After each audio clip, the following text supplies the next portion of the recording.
আইপিএলে গতকাল যা হয়েছে ভাই, মনেই হচ্ছিল আইপিএলের ম্যাচ না, পুরো ইমোশনাল সিনেমা চলতেছে। সবাই ভাবতেছিল আজকে বুঝি ধোনির শেষ ম্যাচ, আর ঠিক তখনই মাঠে এন্ট্রি নিল মাহি ভাই।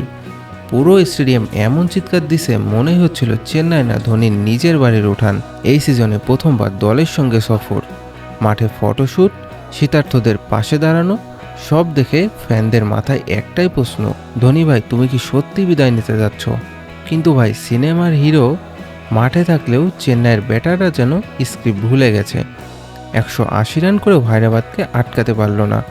ঈশান কিষান তো এমন ব্যাটিং করলো, মনেই হচ্ছিল বোলাররা যেন তার পুরনো শত্রু। শেষ পর্যন্ত ম্যাচে জিতে প্লে অফে উঠে গেল হায়দ্রাবাদ। আর সিএসকের দর্শকরা, তারা তো শুধু ধোনিকে আরেকবার সামনে থেকে দেখেই খুশি।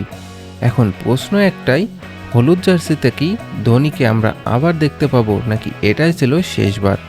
আপনার কি মনে হয়, ধোনি এবার সত্যি অবসর নেবেন? কমেন্টে জানিয়ে দিন।